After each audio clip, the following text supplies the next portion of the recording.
Hello students of class 10th, welcome back. बच्चों, आज आप लोग हिंदी पाठ्य पुस्तक क्षितिज की एक कविता फसल जो नागार्जुन कवि के द्वारा लिखा गया है, इसे आप पढ़ोगे। बच्चों, नागार्जुन कवि के द्वारा लिखी गई दो कविताओं का पाठ आपको इस पाठ्य पुस्तक में करना है। जैसा कि इसके पूर्व आप जो है यह दंतुरित मुस्कान नागार्जुन जी के द्वारा लिखित कविता को पढ़ चुके हैं और आज आप लोग इस फसल कविता को पढ़ेंगे। ठीक है बच्चों, तो सबसे पहले मैं आप सभी को बताऊं कि नागार्जुन जी के द्वारा लिखित इस कविता में कवि ने किस प्रकार से एक फसल की जो उपज होती है उसके संबंध में इस कविता में उन्होंने बताया है कि फसल के उगने में सिर्फ किसान का ही काम नहीं है, बल्कि किसान के साथ साथ काफ़ी अन्य व्यक्तियों का और प्रकृति प्रदत्त भिन्न भिन्न कारणों का भी इसमें शामिल होना है।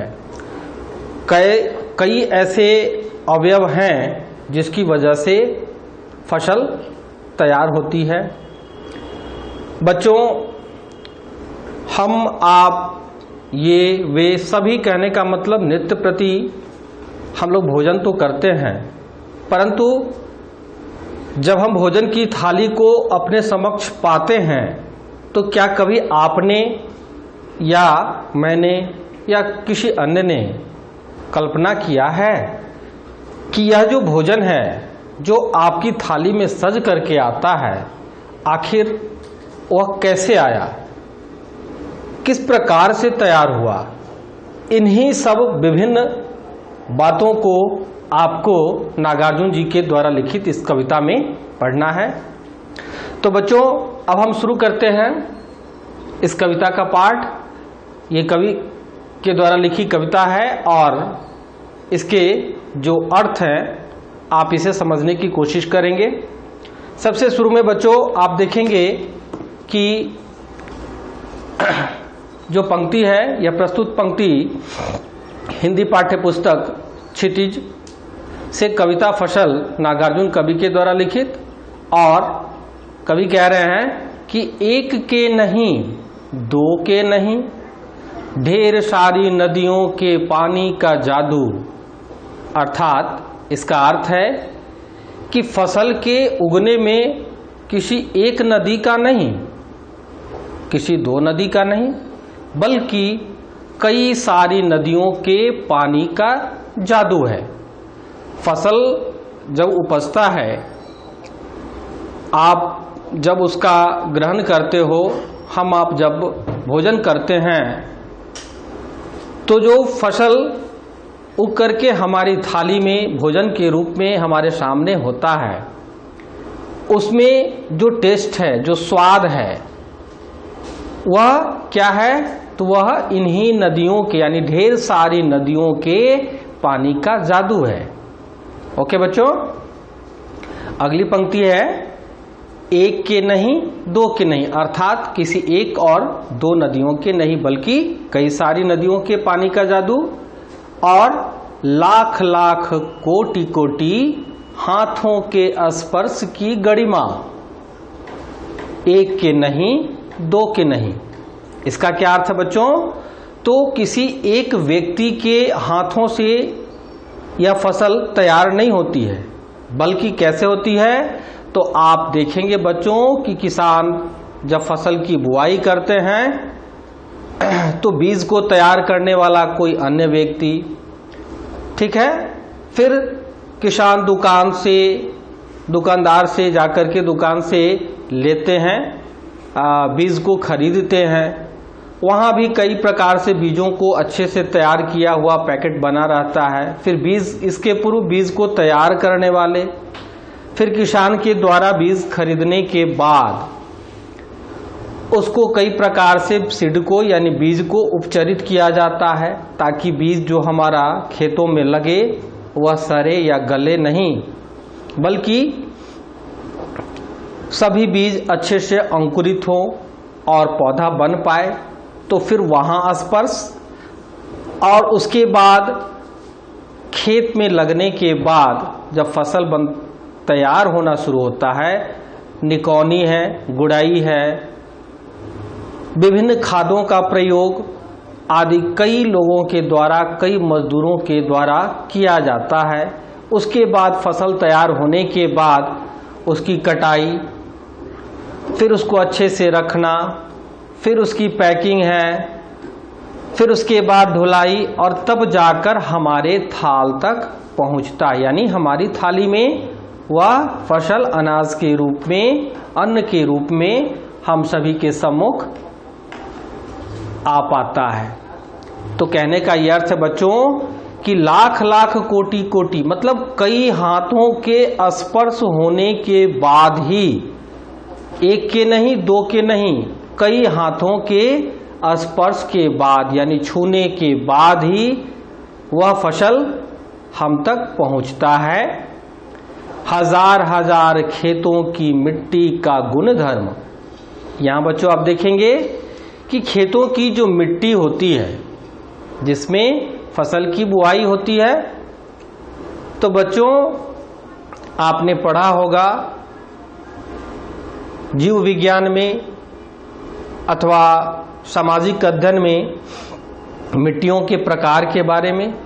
तो मिट्टियों के कई प्रकार हैं, ठीक है बच्चों।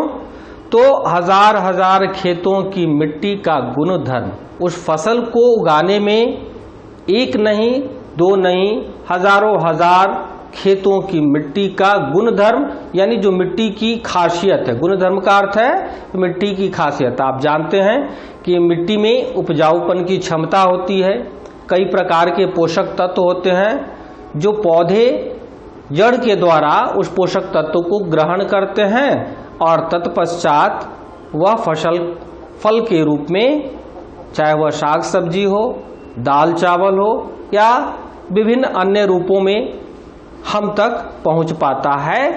तो मिट्टी के बहुत सारे गुण धर्म हैं। ओके बच्चों, और फिर आगे की पंक्ति को हम लोग अब पढ़ेंगे। और बच्चों अब जो सेकेंड पैराग्राफ है इसमें आप देखेंगे कि फसल क्या है। कवि ने, नागार्जुन कवि ने कहा है कि फसल क्या है। तो बच्चों और तो कुछ नहीं है वह, नदियों के पानी का जादू है वह। तो फसल क्या है? फसल नदियों के पानी का जादू है, ऐसा कवि ने, नागार्जुन ने यहाँ पर बताया है कि फसल नदियों के पानी का जादू है। अर्थात ये कि नदियाँ जो पानी फसलों को देती है, अर्थात जिस पानी से फसल की सिंचाई होती है वह नदियों के पानी का ही जादू है। क्योंकि जो स्वाद आप भोजन में ग्रहण करते हो, जब आप फल खाते हो, अभी आम का मौसम है, लीची का मौसम था, तो कहने का मतलब है जो भी हम लोग ग्रहण करते हैं भोजन के रूप में, फल को, सब्जी को या फिर अन्न पदार्थ को, तो उसमें जो स्वाद है वह क्या है? तो नदियों के पानी का ही जादू है। ठीक है बच्चों। और अगली पंक्ति है, हाथों के स्पर्श की महिमा है। तो फसल क्या है? पहले तो बताया कवि ने कि नदियों के पानी का जादू है, और अब बता रहे हैं कवि नागार्जुन कि हाथों के स्पर्श की महिमा है।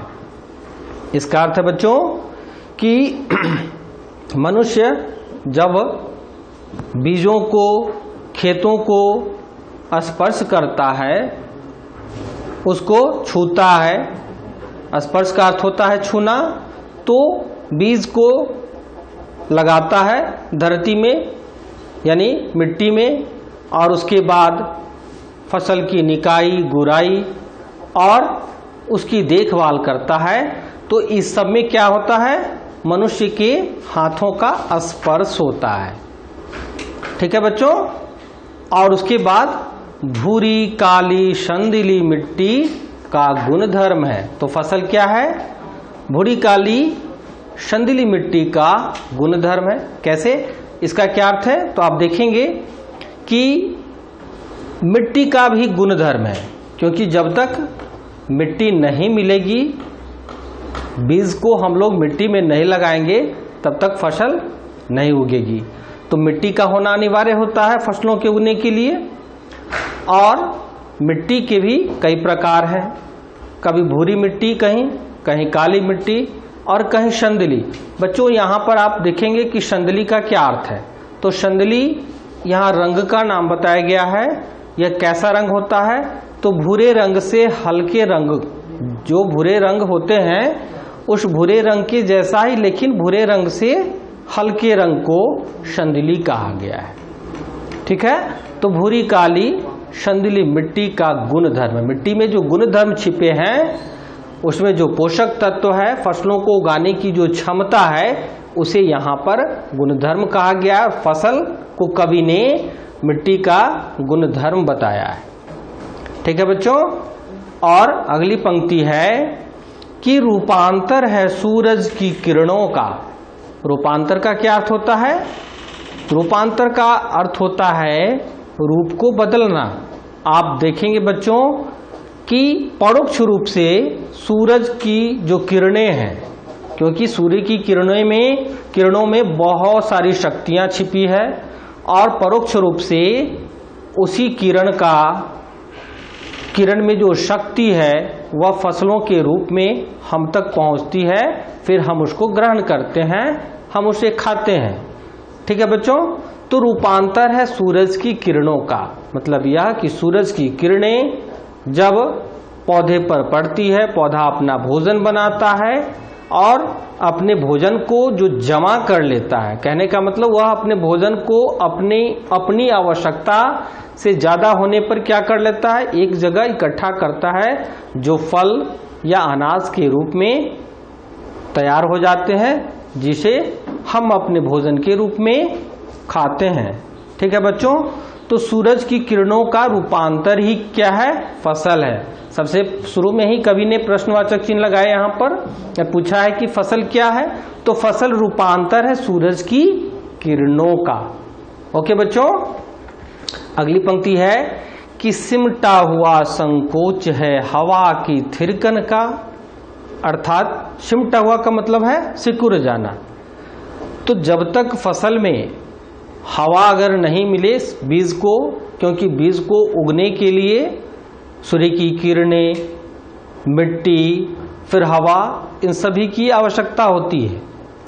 तो हवा क्या कर रही है, हवा भी उस बीज को फसल के रूप में उगने में मदद करती है। थिरकन शब्द का अर्थ है नाचना, यानी आप देखेंगे कि हवा कभी पूरब से पश्चिम, कभी उत्तर से दक्षिण, मतलब कई प्रकार से घूमती रहती है। इसलिए कवि ने बताया है कि सिमटा हुआ संकोच है हवा की थिरकन का, यानी हवा भी फसल को उगने में मदद करती है और इस प्रकार से पूरी फसल तैयार हो जाती है। ओके बच्चों। और फसल तैयार होने के बाद जो अनाज होता है उसका ग्रहण हम लोग भोजन के रूप में करते हैं। तो बच्चों यहाँ आपने अभी इस कविता के भावार्थ को देखा, सुना, और आशा करते हैं खूब अच्छे से आप पढ़ेंगे, इसको समझेंगे, इसके भावार्थ को भी लिखेंगे, और इससे जो संबंधित प्रश्न हैं उस प्रश्न को आप होमवर्क में करोगे। Okay, thank you all of you.